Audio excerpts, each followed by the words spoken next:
तुम बहुत देर से फोन पर बिजी हो, लेकिन आज मैं तुम्हें यहाँ कुछ जरूरी बात करने के लिए लेकर आया था। पुष्कर ने दबी हुई आवाज में उर्वी से कहा, जो काफी देर से फोन से सेल्फी ले लेकर अपने दोस्तों को भेज रही थी। अरे तो बोलो ना, मुझे कान से सुनना है, आंखों से थोड़ी ना।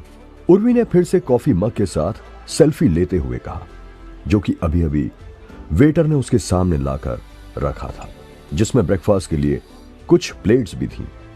आज वैलेंटाइन डे है और आज के दिन कोई लड़का किसी लड़की को किस लिए बाहर डेट पर लेकर आता है? तुम ये भी नहीं समझती हो क्या? पुष्कर ने फिर से उर्वी का ध्यान अपनी ओर खींचने के लिए कहा। पुष्कर बड़ी उम्मीदों से उर्वी को आज उसके मनपसंद नॉर्थ कॉम्प्लेक्स के हडसन लेन कॉम्प्लेक्स में लेकर आया था। उसके हाथ में गुलाब का फूल था और वो आज उर्वी से अपने दिल की बात कहना चाहता था, लेकिन उर्वी थी कि उसे अपने फोटोज खींचने और फिर फिल्टर लाकर सोशल मीडिया पर अपलोड करने से फुर्सत ही नहीं थी। उर्वी, मैं तुमसे अपने दिल की बात कहना चाहता हूं और वो ऐसे तो नहीं की जा सकती ना। पुष्कर ने फिर से झिझकते हुए उर्वी से कहा, मैं तुम्हारे दिल की बात पहले भी सुन चुकी हूँ और तुम्हें बता भी चुकी हूँ कि मुझे तुम्हारी इन फालतू बातों में कोई इंटरेस्ट नहीं है। रही बात यहाँ तुम्हारे साथ आने की, तो मेरा मन था घूमने का, तो मैं आ गई। That's it. अब इसमें इतना बात का बतंगड़ बनाने की क्या जरूरत है?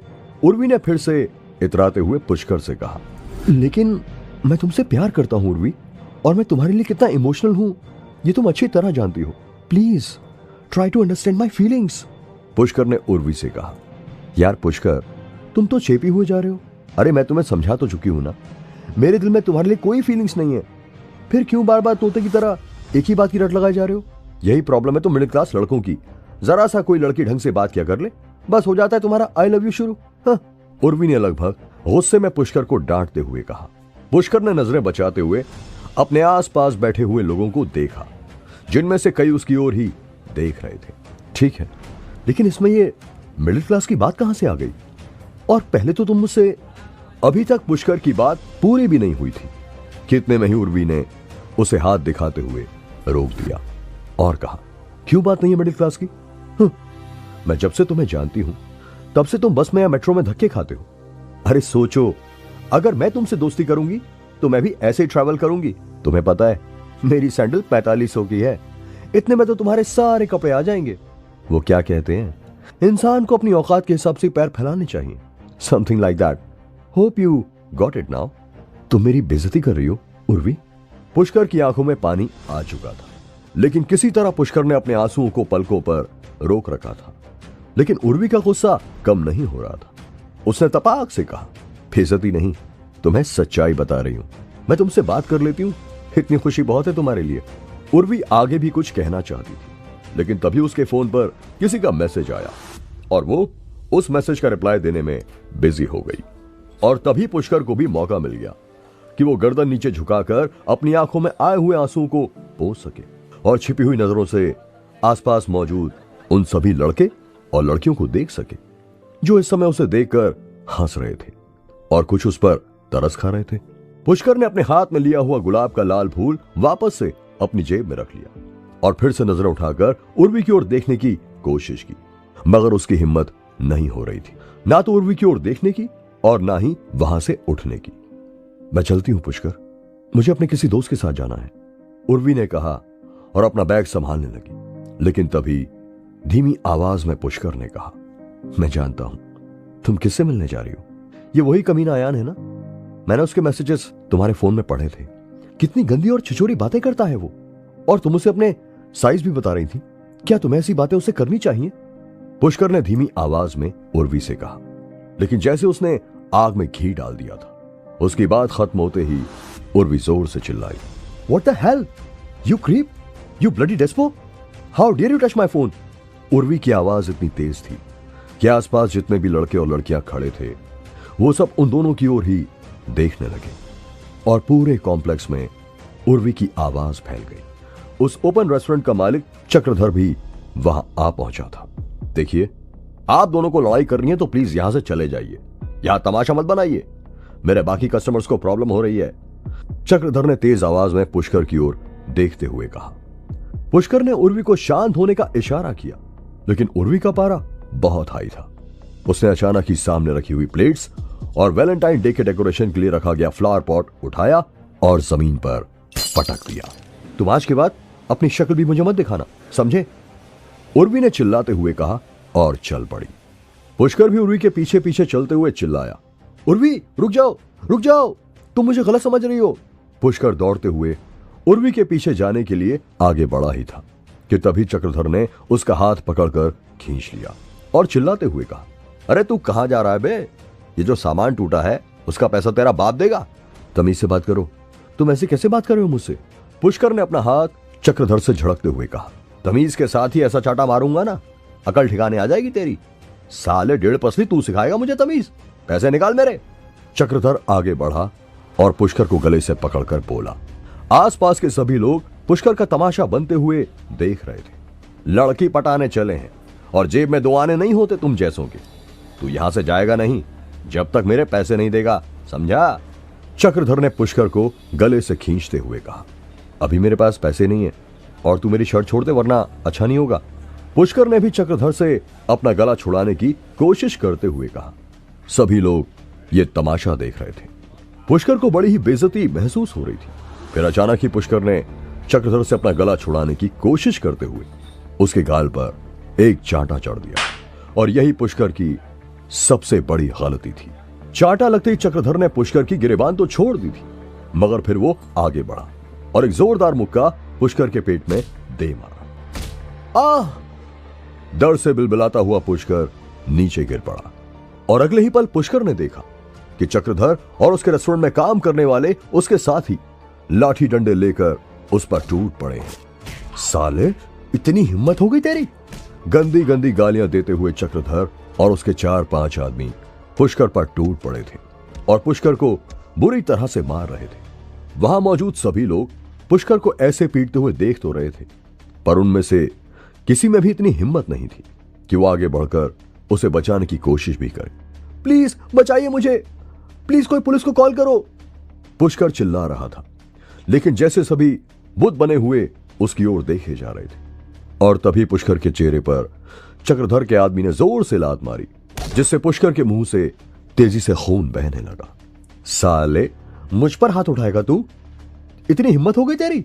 ये आखिरी शब्द थे जो पुष्कर के कानों में पड़े और उसके बाद उसकी आंखें बंद होने लगी थी। धुंधली आंखों से वो उसी फूल को निहार रहा था जो वो उर्वी को देने के लिए लाया था और अब वो उन लोगों के पैरों के नीचे कुचला जा चुका था।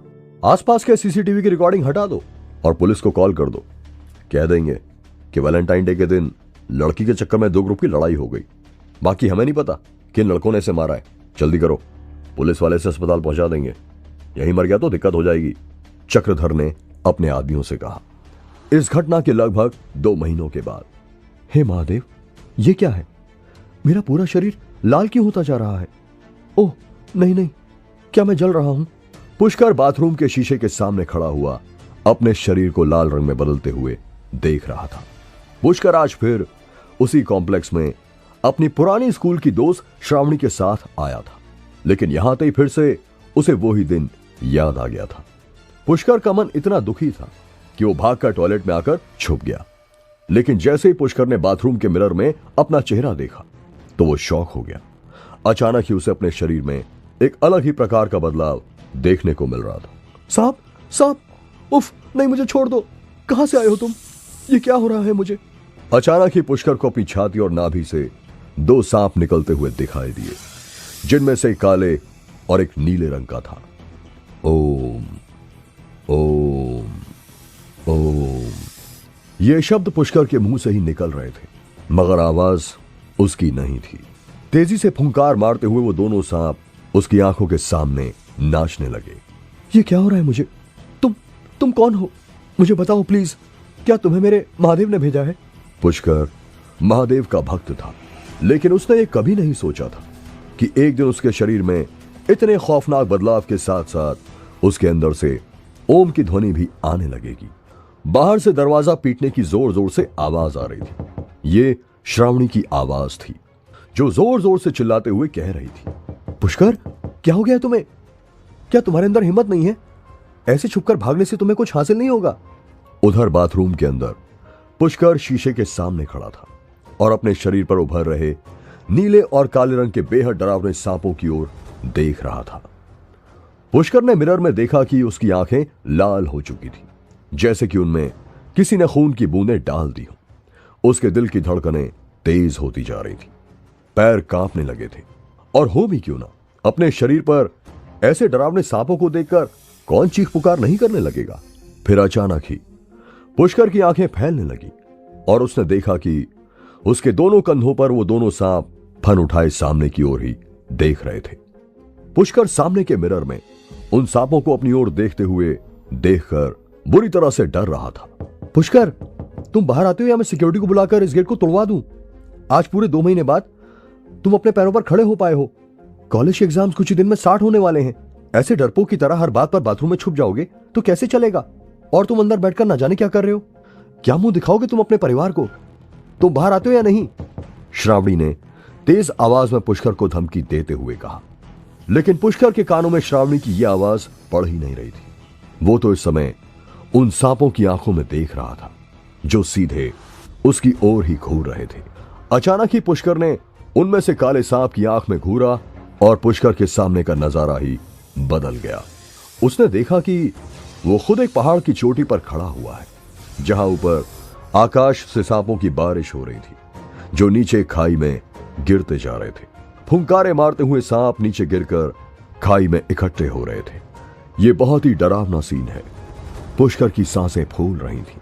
वो वहां से हटना चाहता था, लेकिन तभी उसने ध्यान दिया कि उसके पैरों के नीचे की चट्टान धीरे धीरे जमीन में धंस रही है और वो खाई की ओर बढ़ रहा है। नहीं नहीं, मुझे बचाओ, बचाओ मुझे, ये क्या हो रहा है? रोको इस चट्टान को। लेकिन चट्टान नीचे धंसती ही जा रही थी और पुष्कर और सांपों के बीच की दूरी खत्म होती जा रही थी। पुष्कर कहां है और उसके साथ क्या हो रहा है? वो काले सांप कहां से आए थे? 2 महीने तक पुष्कर हॉस्पिटल में क्यों था? क्या उर्वी पुष्कर की जिंदगी से हमेशा के लिए चली गई है? जानने के लिए सुनिए। पुष्कर को फुंकार मारते और आपस में उलझे हुए सांप बिल्कुल सामने नजर आ रहे थे। उसके दिल की धड़कन बढ़ती ही जा रही थी। तभी अचानक पुष्कर ने देखा कि एक बड़े आकार वाला सांप उसी की ओर अपना फन फैलाए हुए देख रहा है। पुष्कर बुरी तरह कांप रहा था। वो चिल्लाना चाहता था, मगर उसके मुंह से आवाज ही नहीं निकल पा रही थी।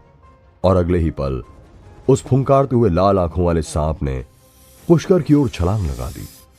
पुष्कर ने उससे बचने के लिए अपना हाथ लहराया और तभी कांच के टूटने की तेज आवाज आई। पुष्कर, तुम बाहर आते हो या नहीं?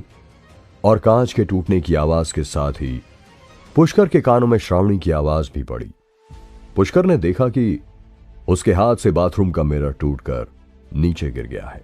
प्लीज मुझे छोड़ दो, मेरे पूरे शरीर में भयंकर जलन हो रही है। आखिर हो कौन तुम? पुष्कर बड़ी मुश्किल से सांस खींचता हुआ बोला।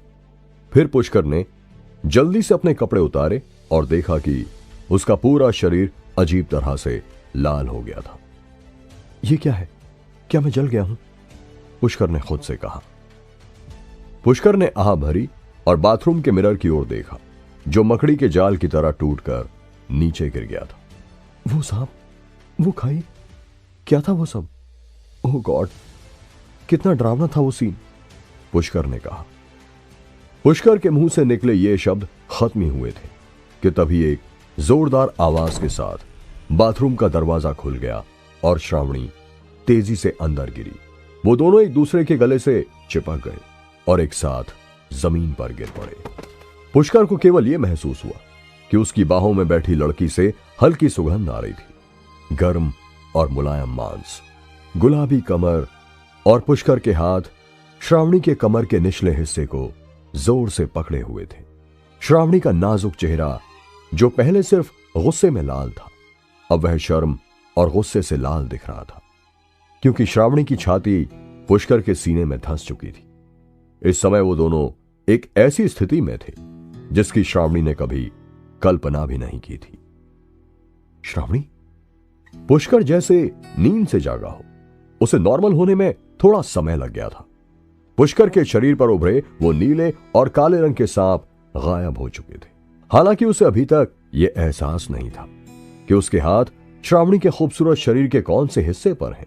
पुष्कर अभी तक भौचक्का था।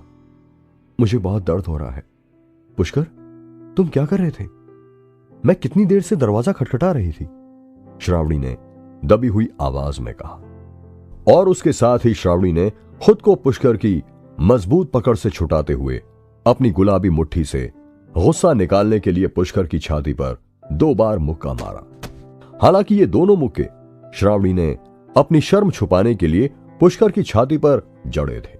उन दोनों मुक्कों के साथ ही पुष्कर को याद आया कि श्रावणी तो उसके स्कूल की दोस्त है और आज वो दोनों यहां नॉर्थ कैंपस में अपने कॉलेज में आए थे। जिसके बाद अचानक ही श्रावणी ने उससे इस कॉम्प्लेक्स में आने के लिए कहा था जहां पिछली बार वो उर्वी के साथ आया था और चक्रधर ने उसकी पिटाई की थी। अरे तुम जल्दी से अपना हाथ हटाओ। श्रावणी अचानक शर्म से चिल्ला उठी। यह एक अनजाने में हुई गलती थी। वैसे तुम मेरे ऊपर हो तो पहले तुम्हें उठना होगा, पुष्कर ने कहा। पुष्कर ने वास्तव में अपना हाथ श्रावणी के शरीर के उस हिस्से पर रखा हुआ था जहां उसे नहीं रखना चाहिए था। यह सुनते ही श्रावणी चिल्ला उठी। वह समय एक आकर्षक ऑक्टोपस की तरह पुष्कर के शरीर पर सवार थी। मैं जानती हूं यह सब किसी गलती है, श्रावणी ने खुद को संभालते हुए कहा। पुष्कर, क्या तुम्हें नहीं लगता कि तुम प्यार में टूटे हुए आशिक हो गए हो? क्या तुम्हें खुद को इस तरह बंद करके आत्महत्या करने की जरूरत है? श्रावणी उठी और शर्मनाक चेहरे के साथ पुष्कर को दोष देते हुए बोली। श्रावणी जमीन से तो उठ चुकी थी लेकिन अपने कपड़े संभालना भूल गई थी और तभी पुष्कर की नजर सीधा उसके टॉप के ऊपर के खुले बटन पर जाकर टिक गई। पुष्कर को यकीन नहीं आ रहा था कि श्रावणी इतनी बड़ी हो चुकी है।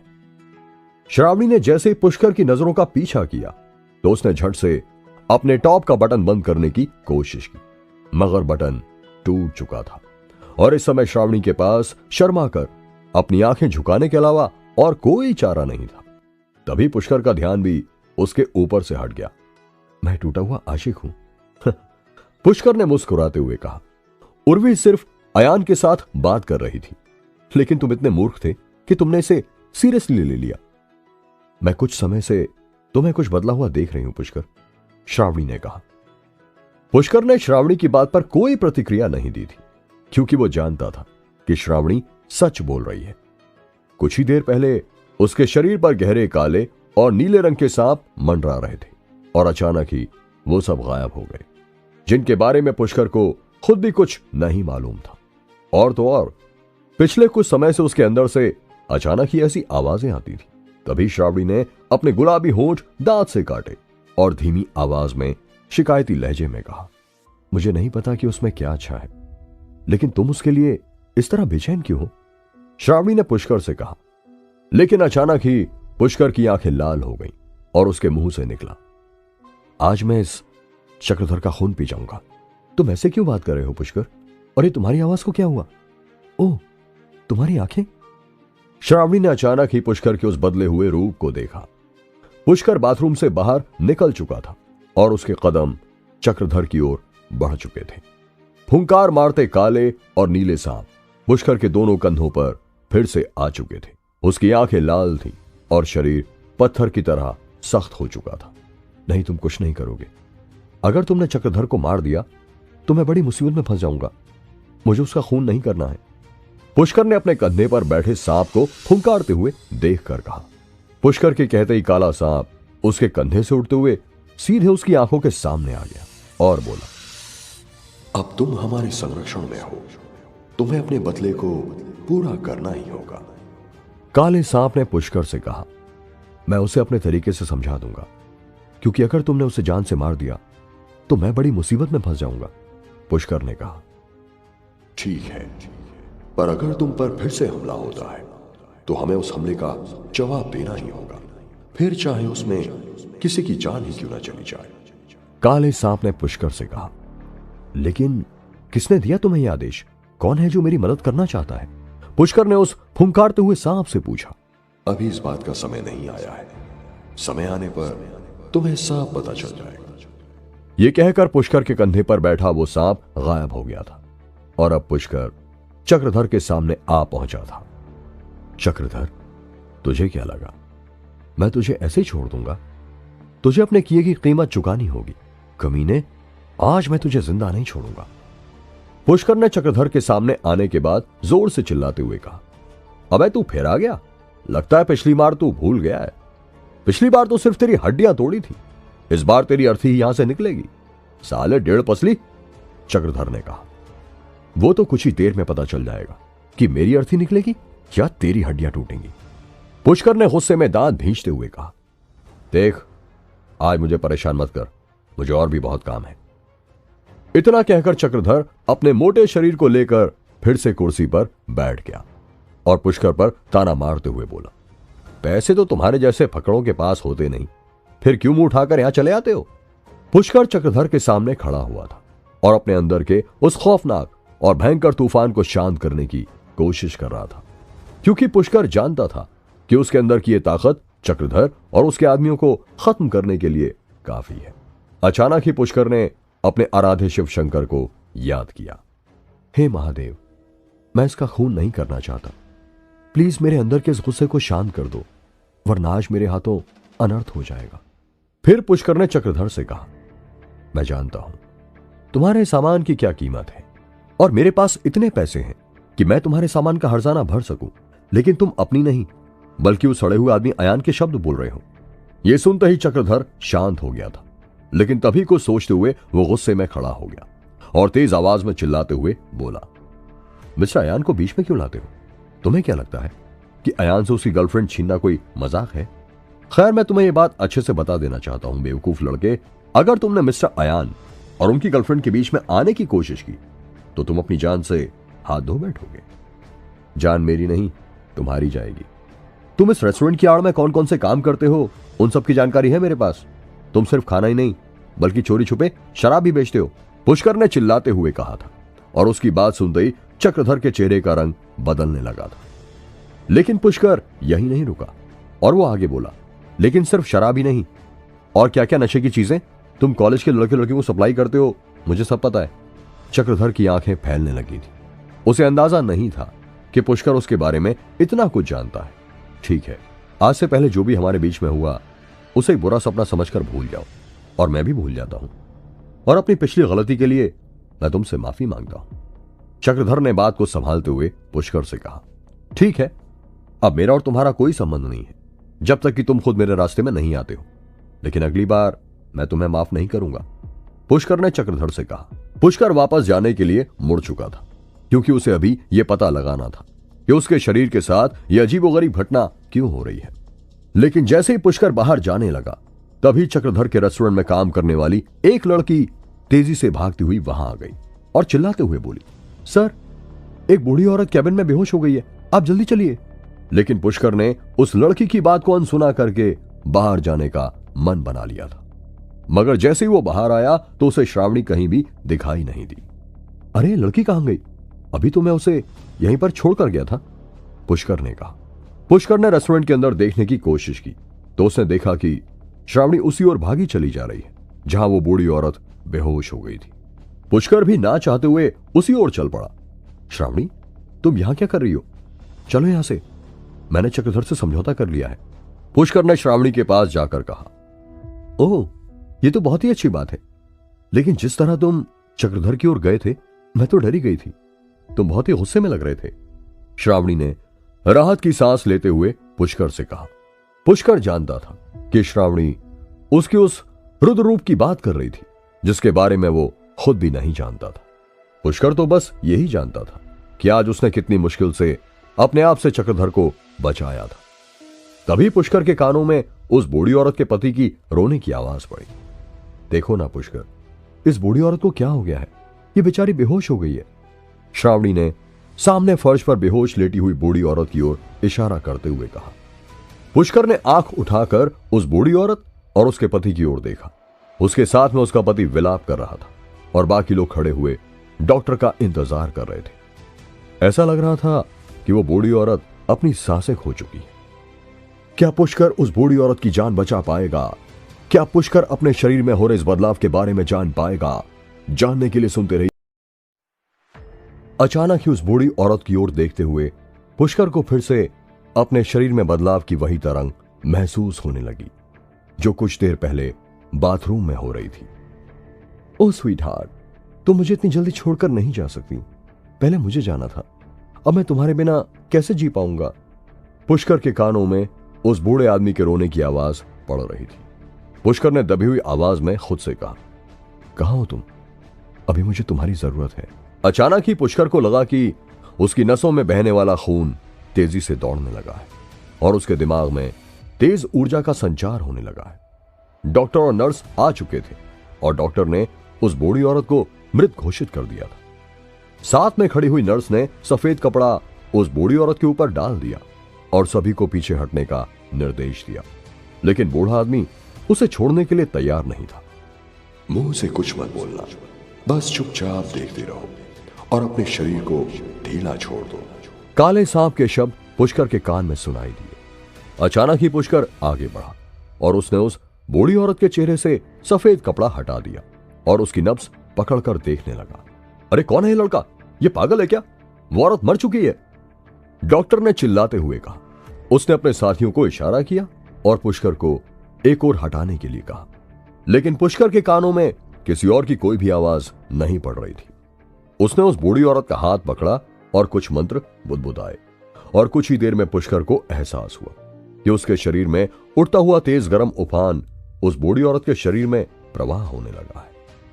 श्रावणी और चक्रधर के साथ साथ बूढ़ी औरत का पति भी पुष्कर की ओर घूर रहा था। किसी को भी यह समझ नहीं आ रहा था कि यहां क्या हो रहा है। जब वो औरत मर चुकी है तो पुष्कर क्यों सभी लोगों का समय बर्बाद कर रहा है? उधर पुष्कर अपने मन के अंदर उड़ती हुई तेज ओम के उच्चारण की ध्वनि को साफ साफ सुन सकता था। इस समय अचानक ही उसे अपनी आंखों के सामने एक बूढ़ा आदमी दिखाई देने लगा, जो किसी ऊंचे पर्वत पर बैठकर तेज आवाज में ओम का जाप कर रहा था। उस बूढ़े आदमी की वेशभूषा किसी अघोरी के जैसी थी और जो काले और नीले सांप पुष्कर को अपने कंधों पर दिखाई देते थे, वो ही सांप उस अघोरी के कंधों पर भी लिपटे हुए थे। अघोरी का रंग बिल्कुल काला था। उसके गले में रुद्राक्ष की बड़ी सी माला थी और बड़ी बड़ी दाढ़ी ने उसके पूरे चेहरे को ढका हुआ था। पुष्कर को लगातार अपने कानों में उस अघोरी के द्वारा बोले जा रहे मंत्र सुनाई पड़ रहे थे। फिर अचानक ही अघोरी के गले में लिपटे हुए सांप ने तेज फुंकार मारी और उधर घबराते हुए पुष्कर ने आंखें खोल दी। पुष्कर ने देखा कि बूढ़ी औरत की सांसें लौट आई और उसके मुंह से तेज खून की उल्टी हुई है।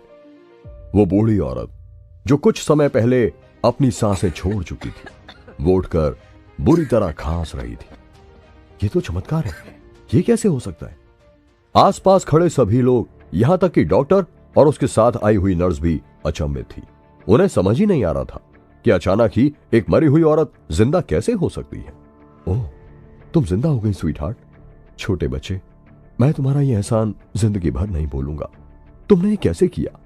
मैं और मेरा परिवार आज से तुम्हारे एहसानमंद हैं। बूढ़ा आदमी लगातार अपनी बीवी से लिपटकर रोते हुए पुष्कर से सभी बातें कह रहा था। उधर चक्रधर और श्रावणी को भी यकीन नहीं आ रहा था कि कुछ समय पहले मौत के मुंह में जा चुकी औरत को पुष्कर ने वापस से जिंदा कर दिया है। लेकिन पुष्कर के दिमाग में कुछ और ही चल रहा था। उसे उस अघोरी बाबा की शक्ल धुंधली धुंधली सी याद आ रही थी, जिसे उसने कुछ ही देर पहले अपने मन के अंदर देखा था। बेशक यहां मौजूद लोगों की नजरों में यह कारनामा पुष्कर ने किया था, मगर पुष्कर को मालूम था कि यह उसका नहीं बल्कि उसी बाबा की करामात है जो उसे अपने अंदर दिखाई दिए थे। उफ, उन बाबा का चेहरा और वो सांप कितने डरावने थे। वो कौन है? यही बातें सोचते हुए पुष्कर चक्रधर के रेस्टोरेंट से बाहर निकल गया और सड़क पर चलते हुए आगे बढ़ गया। उसने पलटकर श्रावणी को भी नहीं देखा था। उधर कॉम्प्लेक्स के अंदर बूढ़े आदमी के परिवार के लोग पहुंच चुके थे। कॉम्प्लेक्स के बाहर गाड़ियों की लाइन लग चुकी थी और उनके अंदर से बूढ़े आदमी के परिवार के लोग और बहुत से बॉडीगार्ड्स भी बाहर निकलकर तेजी से अंदर की ओर भाग रहे थे।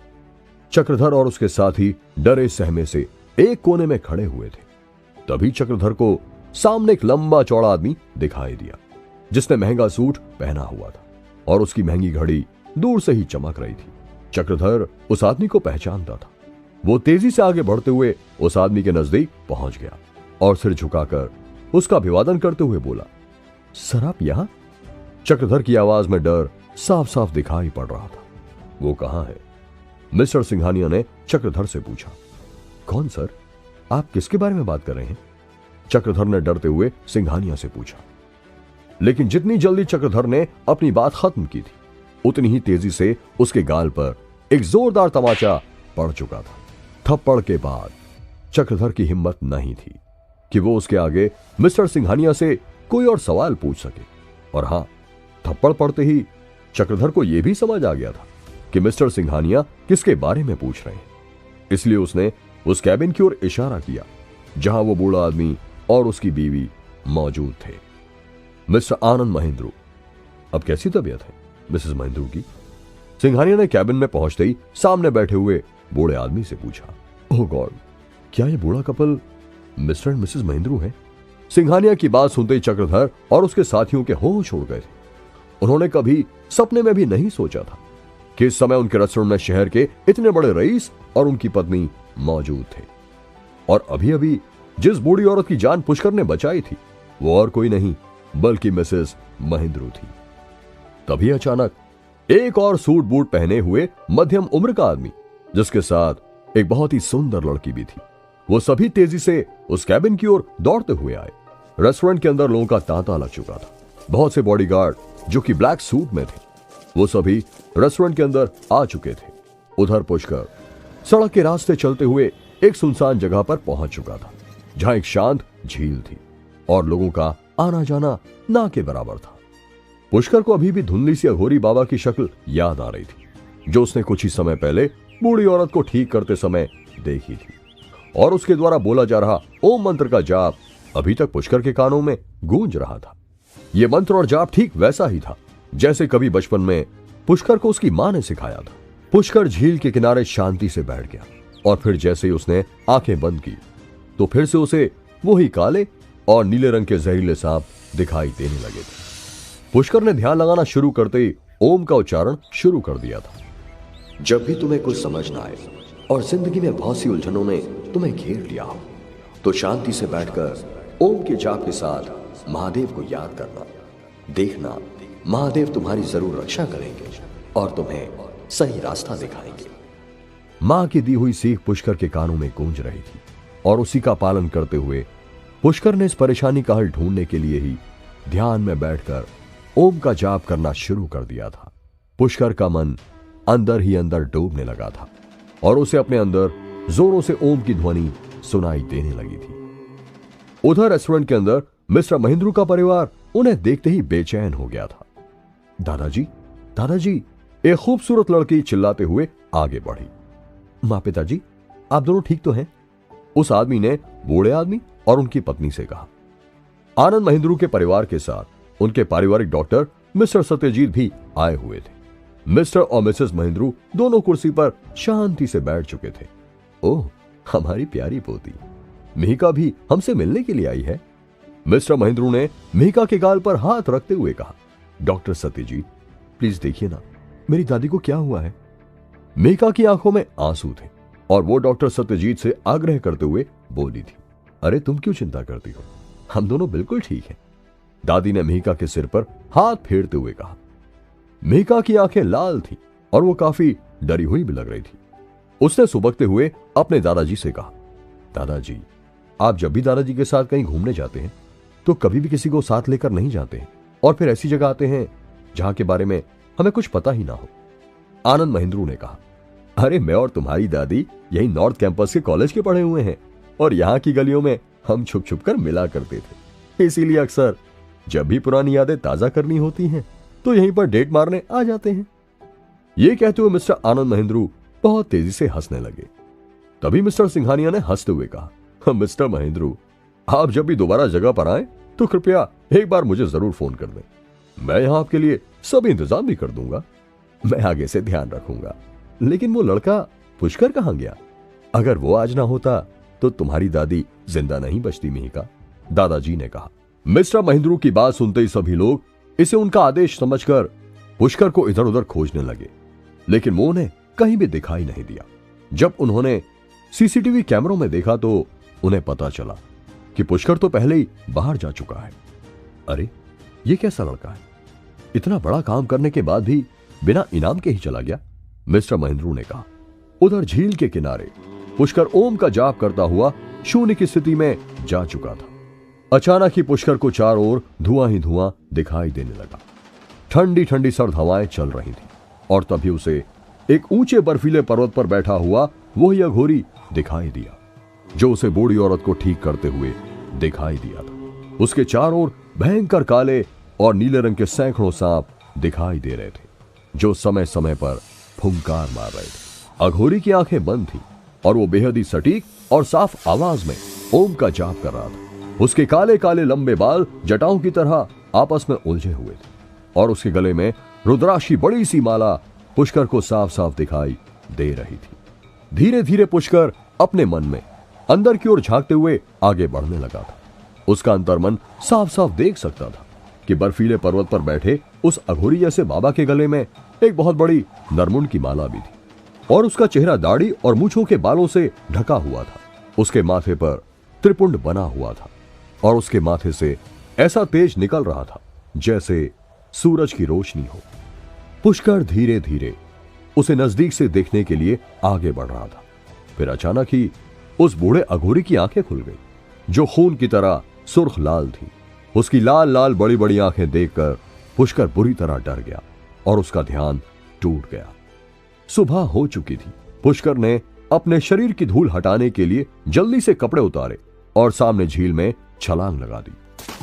कुछ देर बाद जब पुष्कर अच्छे से नहा चुका था तो वो झील से बाहर निकल आया और जैसे ही पुष्कर किनारे पर आकर अपने कपड़े पहनने वाला था तभी उसे झील के सामने से जाने वाली सड़क पर एक लड़की दिखाई दी। पुष्कर ने ध्यान से देखा तो वो लड़की उसी की ओर देख रही थी। उस लड़की को देखकर पुष्कर एक बार के लिए चौंक गया था क्योंकि उसे बिल्कुल भी अंदाजा नहीं था कि कोई इस तरह की सुनसान जगह पर भी आ सकता है। पुष्कर ने जल्दी से अपने कपड़े पहन लिए और वो धीरे धीरे उस लड़की की ओर बढ़ने लगा, लेकिन तभी उसे एक तेज कार की आवाज सुनाई दी और उसके बाद एक गोली की आवाज, जिसे सुनते ही पुष्कर के पांव जहां थे वहीं के वहीं रुक गए। क्या पुष्कर उस लड़की को बचा पाएगा? कौन था वो आदमी जिसने उस लड़की पर गोली चलाई थी? जानने के लिए सुनते रहिए।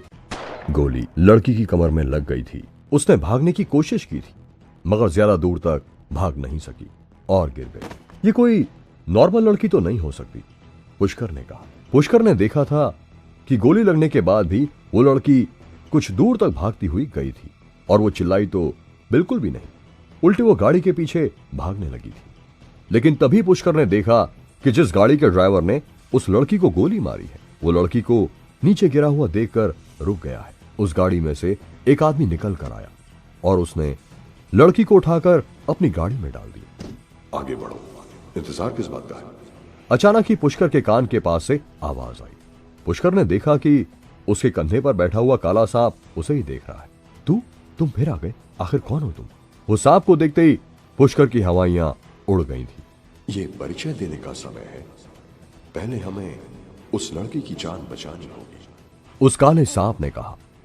नहीं, हम उस लड़की की जान क्यों बचाएंगे?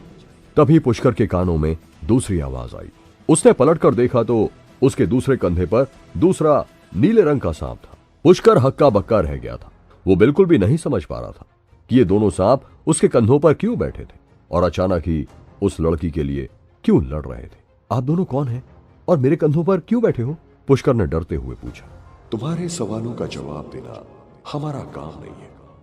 इस समय जो मैं कह रहा हूं चुपचाप वो करो। काले सांप ने फुंकार मारते हुए कहा। लेकिन आप दोनों हैं कौन और क्यों मुझे परेशान कर रहे हो? मुझे डर लग रहा है, पुष्कर ने डरते हुए कहा। तुम्हें डरने की कोई जरूरत नहीं है, हम तुम्हारी रक्षा करने के लिए काफी हैं। काले सांप ने कहा। अरे वो तो इधर ही देख रहा है।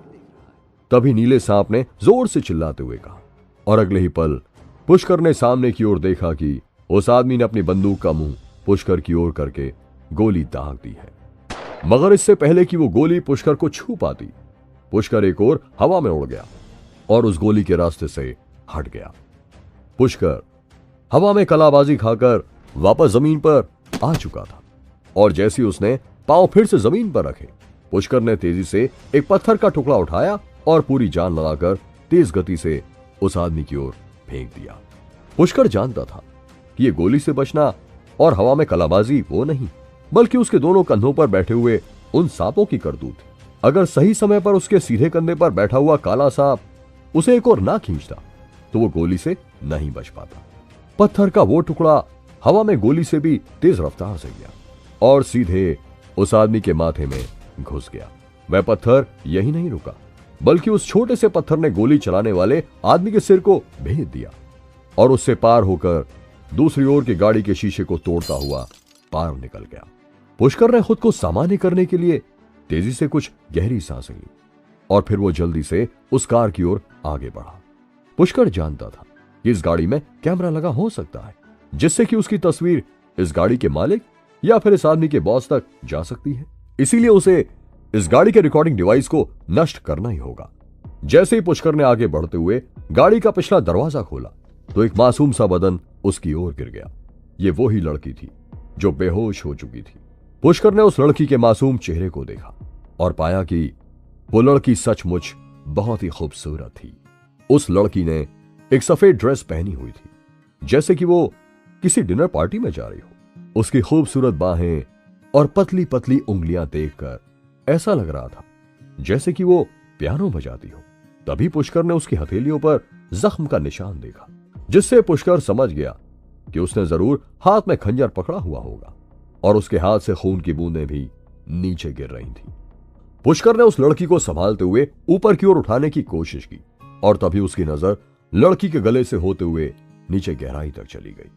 नजरों को संभालो, ये कई बार बड़ी मुश्किलों में डाल देती है। तभी उसके सीधे कंधे पर बैठे हुए काले सांप की आवाज पुष्कर के कान में पड़ी और पुष्कर ने अपनी आंखें उस लड़की के सीने से हटा ली। पुष्कर लड़की को उठाकर नीचे लिटाना चाहता था, मगर तभी उस लड़की के एक हाथ ने पुष्कर को कस कर पकड़ लिया और उसके गुलाबी होंठ धीरे से खुले। लड़की ने धीमी आवाज में पुष्कर से कहा, प्लीज मुझे बचा लो, प्लीज मुझे बचा लो। पुष्कर ने देखा कि गोली उस लड़की के कंधे के पास फंसी हुई है। पुष्कर ने सामने की ओर से लड़की के कंधे पर उंगली घुमाई और गोली की सही स्थिति को भांप लिया, लेकिन उसकी इस हरकत ने लड़की को दर्द से करहाने पर मजबूर कर दिया था। नतीजा यह हुआ कि वो लड़की दर्द में चिल्लाती हुई पुष्कर से लिपट गई। उफ, ये क्या है? ये तो बहुत ही गहरा घाव है। इसमें से कितना खून बह रहा है। इसकी तो हड्डी भी साफ नजर आ रही है। पुष्कर ने जैसे ही उस लड़की के कंधे का घाव देखा तो वो बेचैन हो उठा और बोला, इस लड़की को बचाना बहुत जरूरी है। तुम अपने हाथों को बिल्कुल ढीला छोड़ दो। मुझे इसके शरीर से एक गोली निकालनी होगी। पुष्कर को परेशान होता देखकर काले सांप ने कहा, ठीक है। पुष्कर ने कहा और फिर उसने अपने हाथों को बिल्कुल ढीला छोड़ दिया। जैसे ही पुष्कर ने अपने हाथों को ढीला छोड़ा तो उसका सीधा हाथ अपने आप उठा और उसकी दो उंगलियां लड़की के कंधे पर गोली से किए हुए घाव में घुस गई और फिर कुछ ही देर में सांप ने पुष्कर की उंगलियां इस्तेमाल करके लड़की के कंधे से गोली बाहर निकाल दी। लेकिन लड़की इस दर्द को सहन नहीं कर पाई और बेहोश हो गई। इसका बहुत खून बह रहा है। अगर ऐसे इसका खून बहता रहा तो ये मर भी सकती है। पुष्कर ने कहा, उन झाड़ियों की ओर चलो, मुझे उधर कुछ जड़ी बूटियों की महक आ रही है। सांप ने कहा। पुष्कर झील के किनारे पर उगी हुई झाड़ियों की ओर चल पड़ा। झाड़ियों के बीच में पहुंचते ही सांप ने फुंकार मारते हुए चारों ओर देखा और पुष्कर से कहा, वो जो नीले रंग के छोटे छोटे पौधे तुम्हें उस पत्थर के चारों ओर दिखाई पड़ रहे हैं, उन्हें उखाड़ लो। काले सांप के कहते ही पुष्कर आगे बढ़ा और उसने वो नीली पत्तियों वाले पौधे उखाड़ लिए और फिर वो वापस उसी लड़की के पास आ गया। इन्हें रगड़कर इसके घाव पर अच्छे से लगा, इससे खून भी रुक जाएगा और कुछ ही देर में इसे होश भी आ जाएगा। काले सांप ने कहा। ये सभी काम करने के बाद पुष्कर तेजी से गाड़ी में घुसा और उसके अंदर से कैमरा और उसकी रिकॉर्डिंग नष्ट कर दी। जब पुष्कर वापस से लड़की के पास पहुंचा तो उसने देखा कि लड़की ने करवट ली है, लेकिन उसने अभी तक अपनी आंखें नहीं खोली। पुष्कर कुछ देर तक उसके चेहरे को देखता ही रह गया। वो सचमुच बहुत ही ज्यादा खूबसूरत थी। अचानक ही उस लड़की की आंखें खुल गईं और उसने पुष्कर को अपने सामने देखते ही उससे पूछा, थैंक्स, लेकिन क्या मैं जान सकती हूं कि आप कौन हैं? It's just a coincidence. मैंने तुम्हारी जान बचा दी है। अब मुझे जाना है। Hope we will never meet again. ये कहते हुए पुष्कर लड़की को उसी स्थिति में छोड़कर वहां से चल पड़ा, क्योंकि वो किसी भी मुसीबत में नहीं पड़ना चाहता था। पुष्कर वापस शहर में आ चुका था और इस समय वो बहुत भूखा था, इसलिए वो एक रेस्टोरेंट में पहुंच गया जो उसके कॉलेज के बाहर ही था। रेस्टोरेंट में बैठते ही पुष्कर ने सामने खड़े हुए वेटर को बुलाया और उसे खाने का ऑर्डर दे दिया, और फिर वो उन्हीं बाबा और सांपों के बारे में सोचने लगा। पुष्कर की भूख पहले से बहुत ज्यादा बढ़ चुकी थी, क्योंकि उसके अंदर वो अकेला नहीं था। वो दृश्य अभी तक पुष्कर की आंखों के सामने घूम रहा था। वो बर्फीले ऊंचे ऊंचे पहाड़ और उनके ऊपर शांति से बैठे हुए वो अघोरी बाबा। पुष्कर अपने ही ख्यालों में डूबा हुआ था कि तभी एक दुबली पतली सी लड़की उसके सामने आकर बैठ गई, और इतने में ही उसका दिया हुआ ऑर्डर भी वेटर ने लाकर टेबल पर रख दिया। पुष्कर अपने सामने रखे हुए खाने को देख ही रहा था कि तभी उसके कानों में एक पतली सी मधुर आवाज पड़ी। ओह डार्लिंग, आप भी ना पता नहीं इतना कम क्यों खाने लगे हो। ये देखो, यहाँ की स्पेशल डिश रसमलाई तो आपने ली ही नहीं। पुष्कर ने उस लड़की की आवाज सुनते ही उसकी ओर घूर कर देखा। पुष्कर ने उसे पहले कभी नहीं देखा था, और अगर देखा भी था तो इस समय उसे बिल्कुल भी उसकी शक्ल याद नहीं आ रही थी। लेकिन वो लड़की ऐसे बर्ताव कर रही थी कि जैसे वो उसका हस्बैंड हो। उस लड़की ने सफेद चमकदार ड्रेस पहनी हुई थी, और उसके मासूम चेहरे पर वो बड़ी बड़ी आंखें। उन्हें देखकर तो पुष्कर देखता ही रह गया था। सचमुच ऐसी अप्सरा जैसी खूबसूरती का पति कौन मर्द नहीं बनना चाहेगा। तभी सामने बैठी उस लड़की, जिसका नाम शिखा था, ने अपने दांतों से निचले होंठ को काटा और आंख मारते हुए पुष्कर की प्लेट में रसमलाई का कुछ हिस्सा डाल दिया। लेकिन पुष्कर अभी तक उसे समझ नहीं पाया था। माय डार्लिंग हस्बैंड, खाइए ना। अगर आप अच्छे से नहीं खाएंगे तो सचमुच मेरा दिल टूट जाएगा। शिखा ने मुस्कुराते हुए कहा, क्या हम दोनों एक दूसरे को जानते हैं? पुष्कर ने अपनी आंखें चढ़ाते हुए कहा। लेकिन पुष्कर ने अपनी बात खत्म भी नहीं की थी कि उससे पहले ही शिखा ने चम्मच भरकर उसके मुंह में रसमलाई डाल दी। शिखा, ये लड़का कौन है? तभी वहां पर 3 लोग आ गए और शिखा को पुष्कर को इस तरह से खाना खिलाते हुए देखकर उससे पूछने लगे। कार्तिक, जिसने शिखा से पूछा था, वो बेहद गुस्से में लग रहा था, यहां तक कि उसने अंदर आते समय हाथ में बियर की बोतल भी पकड़ी हुई थी।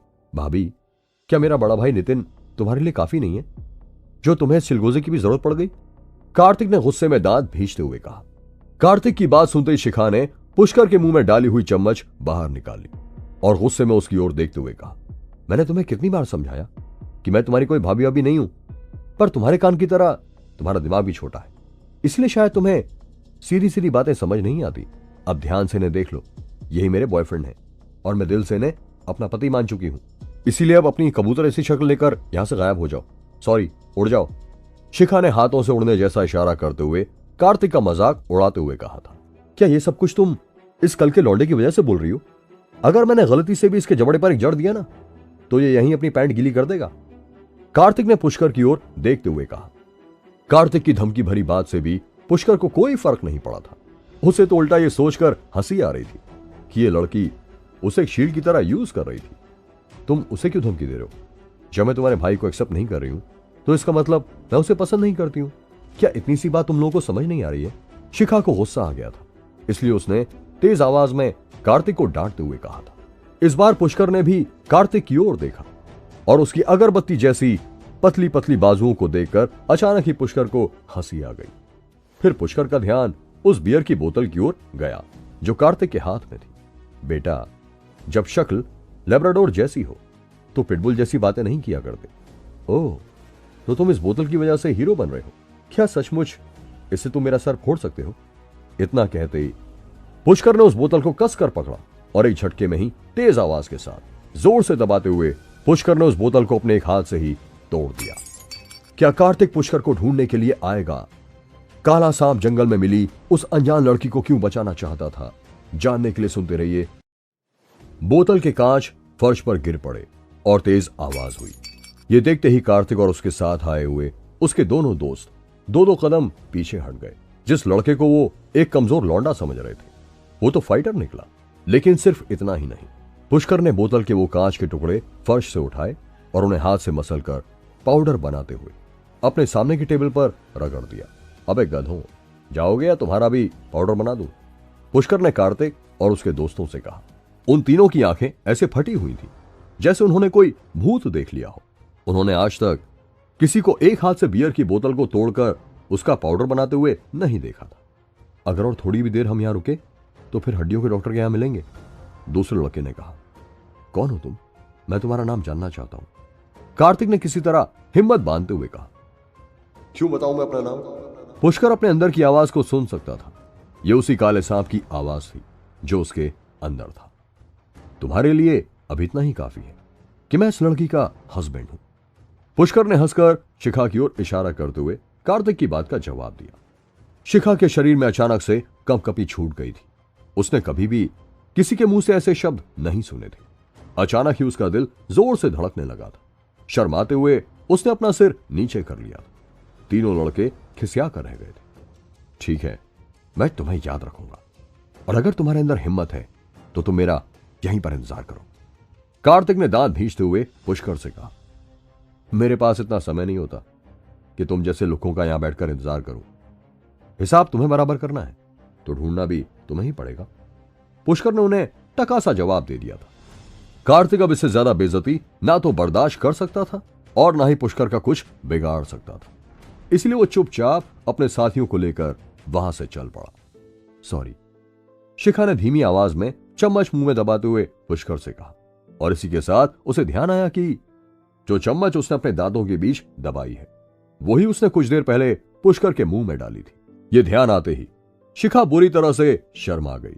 ओह गॉड, तो क्या ये मेरी पहली किस थी? शिखा ने मन ही मन कहा और फिर हल्के से नजर उठाकर पुष्कर की ओर देखा। लेकिन वो इतना शर्मा रही थी कि ज्यादा देर तक पुष्कर की ओर देख ही नहीं सकी, और फिर आहिस्ता से गर्दन झुकाकर बोली, मैं माफी चाहती हूं कि मैंने आपका इस तरह से इस्तेमाल किया। लेकिन शिखा की बात खत्म ही नहीं हुई थी कि उसे किसी के तेज तेज चलने की आवाज सुनाई दी। शिखा ने सिर उठाकर देखा तो पुष्कर तेजी से उठकर वहां से चल पड़ा था। हेलो मिस्टर, मेरी बात अभी खत्म नहीं हुई है। शिखा जल्दी से उठी और पुष्कर के पीछे पीछे दौड़ती हुई उसके पास आकर बोली, मैं उन लोगों की बात कभी नहीं सुनता जो मेरा फायदा उठाने की कोशिश करते हैं। पुष्कर ने चिढ़ते हुए शिखा से कहा, लेकिन मैं उसके लिए माफी मांगती हूं और तुम्हें आज डिनर के लिए इनवाइट करना चाहती हूं। शिखा ने कहा, कोई जरूरत नहीं है, मुझे अकेले ही खाना पसंद है। पुष्कर ने कहा और फिर आगे की ओर बढ़ गया। पुष्कर का जवाब सुनकर शिखा सन्न रह गई थी। उसने मन ही मन कहा, अरे मुझे आज तक किसी ने ऐसा जवाब नहीं दिया, और तो और लड़के तो मेरे आगे पीछे घूमते हैं और मेरे साथ डिनर पर जाने के लिए मरते हैं, और एक ये लड़का है जिसे मैंने खुद इनवाइट किया, मगर इस लड़के ने तो मुझे बिल्कुल इग्नोर कर दिया। शिखा चुप हो गई थी। वो भौचक्की सी खड़ी हुई पुष्कर को जाते हुए देख रही थी। ओहो, तुमने मुझे उससे ढंग से बात क्यों नहीं करने दी? तुम्हें दिखाई नहीं देता कि वो कितनी सुंदर थी? वो मुझे डेट पर बुला रही थी और तुमने उसे यूं उल्टा सीधा जवाब देकर भड़का दिया। पुष्कर ने अपने अंदर छुपे हुए सांप से झल्लाते हुए कहा, क्योंकि वह लाख कोशिशों के बाद भी उन दोनों सांपों पर काबू नहीं कर पा रहा था, और उन्होंने ही शिखा को इस तरह से जवाब देने के लिए पुष्कर को मजबूर किया था। तो क्या हुआ? तुम्हें उसकी नजरों में हीरो भी तो मैंने ही बनाया था। और छोड़ो ये बकवास बातें, अभी तुम्हें बहुत बड़े बड़े काम करने हैं। इन झंझटों से दूर रहोगे तो ही अपना लक्ष्य पा सकोगे। सांप ने कहा, लक्ष्य? कैसा लक्ष्य? मुझे तुम्हारी बात समझ ही नहीं आ रही है। आखिर तुम हो कौन? कभी तो मेरी मदद करते हो और कभी मुझे इस तरह से शर्मिंदा करा देते हो। पुष्कर ने झल्लाते हुए कहा। कहा ना, तुम्हें समय आने पर सब पता चल जाएगा, सांप ने जवाब दिया। लेकिन कब? कब बताओगे मुझे? सुनो, हेलो। लेकिन फिर पुष्कर को अपने अंदर से कोई आवाज सुनाई नहीं दी। धीरे धीरे चलते हुए पुष्कर अपने कॉलेज पहुंच चुका था, और उसके बाद वो लाइब्रेरी में जाकर बैठ गया। शिखा भी पुष्कर के पीछे पीछे ही कॉलेज की लाइब्रेरी पहुंच गई थी। अरे यार, ये तो यहां भी आ गई। अगर इसने फिर से मुझसे डिनर के लिए कहा तो मैं जल्दी से तैयार हो जाऊंगा। पुष्कर मन ही मन शिखा को देखते हुए यही सोच रहा था। शिखा ने भी पुष्कर को देखा। अरे ये बेवकूफ उल्टी किताब क्यों पकड़कर बैठा है? मुझे तो लगता है सचमुच कोई साइको है। पुष्कर को किताब के पीछे अपना मुंह छिपाए हुए बैठा देखकर शिखा ने मन ही मन सोचा। तभी शिखा के मोबाइल पर एक कॉल आया और वो भागते हुए लाइब्रेरी से बाहर निकल गई। ओह, तो ये भी इसी कॉलेज की है। चलो, फिर तो बहुत अच्छा है। अब तो इससे मुलाकात होती रहेगी। पुष्कर ने शिखा को जाते हुए देखकर कहा, अरे तुम पुष्कर, तुम यहां? तभी पुष्कर को अपने पीछे से किसी की आवाज सुनाई दी। पुष्कर ने पीछे मुड़कर देखा तो एक औरत उसके पीछे खड़ी थी, जिसकी उम्र लगभग 40 वर्ष की थी। क्या तुम्हें भी पौधे और उनके बारे में पढ़ना पसंद है? मैडम का अजीब सा सवाल सुनकर पुष्कर चौंक गया था। तभी उसकी निगाहें अपने हाथ में पकड़ी हुई किताब पर गई जो कि बेहद दुर्लभ पौधों और जड़ी बूटियों के बारे में थी। जी मैडम, वो मैं बस यूं ही, पुष्कर ने झिझकते हुए कहा। मैडम नहीं, आंटी कहो। मैंने तुम्हें कितनी बार कहा है कि मैं और तुम्हारी मां पुरानी सहेलियां हैं और आज भी बहुत अच्छी दोस्त हैं, इसलिए तुम मुझे सुरभि आंटी ही कहा करो, चाहे कॉलेज में हो या कहीं बाहर। सुरभि ने कहा। लेकिन तुम अकेले क्यों हो? तुम्हारे कोई भी दोस्त यहां नहीं दिखाई दे रहे हैं? और उर्वी भी, वो भी तुम्हारे साथ नहीं है? सुरभि ने पुष्कर से पूछा।